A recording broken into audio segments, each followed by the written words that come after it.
Video tayo para meron tayong upload. Teka, ba't may ilaw?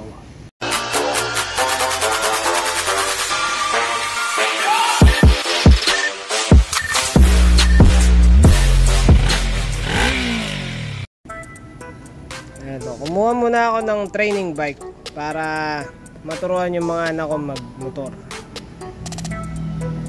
Sikasuhin ko lang tong carb na ubod ng dirty hanep. Nakakuha ako ng carb kit sa Shopee. Tingnan nyo naman to, putik. Tingnan nyo naman to, hanep. Oh, yan ang fuel screw yan. Hindi pang Super 4. Tapos yung pilot jet, walang size. Pag sinilip mo yung butas yan, negative. Targus. Magamit nyo lang dito siguro tong gasket. Baka malaki rin to. Buset.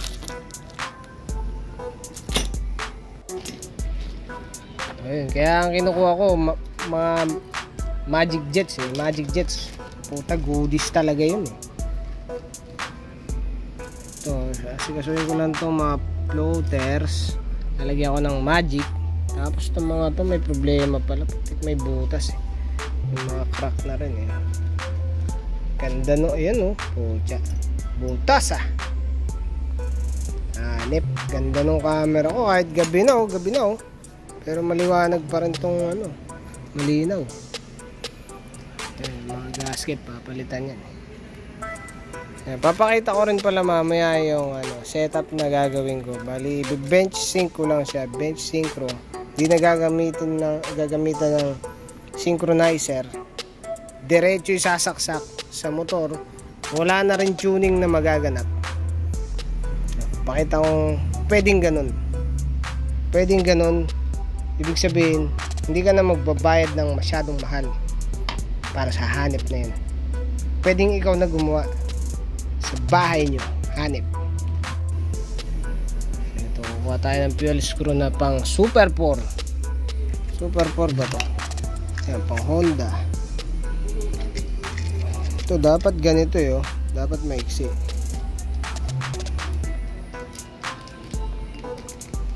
Yung original niya, ang problema sa original, wala naman problema, pwede pa ibalik. Kaso yung isa pingas na dalawa pala pingas. Pingas ito lang naman, tsaka ito. Ayoko ng ganyan, gusto ko yung maayos. Yan, dalawa. Kunin natin. Tapos kuha na lang ako dito ng original. Meron pa naman yata dito.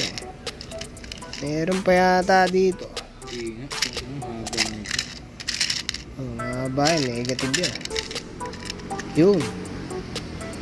Ito, pwede pa to? Pwede pa. Ay, pucha, mapuputol na to. Kailangan yung maayos para yan. Ito. Tapon na natin yan. Ano pa tayo ng goodies yan.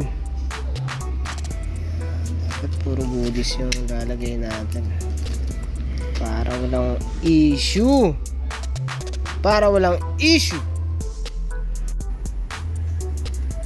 Yan. So yan, pakita ko lang yung setup na ginagawa ko. Pinapalitan ko ng mga pilot jets, float valve, tapos ito nilalagyan ko ng ganyan na harang. Stopper yun ba? Medyo basa-basa siya ng tubig kasi nisprayan ko siya ng carb cleaner. Sobrang dumi. Hindi ko na pinag-iwalay kasi wala namang issue dito sa goma nito. Marumi lang yung gilid-gilid. Hindi ko na kinakailangan din linisin maigi kasi nga gagawin training bike lang naman. Itutumba-tumba lang din to. Sabak sa ulan Ito, isprayan ko pa to, lilinisan pa to para mabrush yan. Mabrush yan pa yan. Kasi papakita ko mamaya kung ano yung condition nito. Isasaklob lang yung mga takip, lahat yun. Ito, papalitan ng mga gasket syempre. Tapos diretso saksak yun dun sa motor. Wala nang synchro, wala nang tono, diretso lang. Para mapakita ko rin na pwedeng ganun setup. Basta goodies yung carb tsaka yung makina, tsaka ignition system. Ayun. Kaya yun, inubad ko nga rin pala ito. Para makita ko maayos talaga. Ayan, may problema ako nakita dito. Ayan o. Re-referent ko lang yan. Tapos check ako ng charging. Pero sabi ni tropa, goodies naman tong charging nito. Kaya ito, re-referent ko lang to. Pero check ko pa rin syempre. Kailangan sure ako na okay to. Kasi nagkaroon ng issue to may lagkit.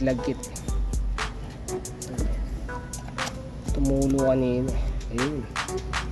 Kita ba? Ang dilim Yan. Ilaw. Ayan meron ng lagkit Kaya inubad ko to para makita ko may issue. Ayan nga. May nakita akong issue. Yan. Referring ko lang to. Tapos to hanap na yan. Punta ko ng fuse. Putik. Try ko muna yung carb para maging okay na to. Tapos may saksak na dito. So ito yung may napulot ako maayos pa ito kasi butas na talaga malala may nakakuha pa ako dito sa stocks ko. Ayan, butas ang laki kasi yung isa butas din sa gilid naman. Laki po siya. Ano yung isa? Ayun. Ito naman sa side. Ano ba ito? Ayan, butas din. Alam din. Yun, dami. Tsa. Subukan ko referent lang to kasi wala na wala na pamalit. Isa lang meron na napulot ko na lang dun sa mga stocks. So re-referent ko na lang. Putik. So ito yan, pinalitan ko na ng fuse tsaka naayos ko na rin itong hanap na to. Carb syempre. Alright, madilim. Naka 2.5 turns. Tapos pati hose, ito pala nagproblema yung hose. Kaya pala parang tanga.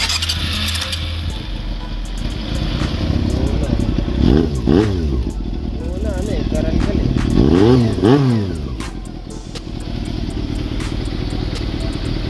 frozen 2.5 turns lang yun. Diesel siguro magiging happy na yung mga gagamit nito. Pati radiator happy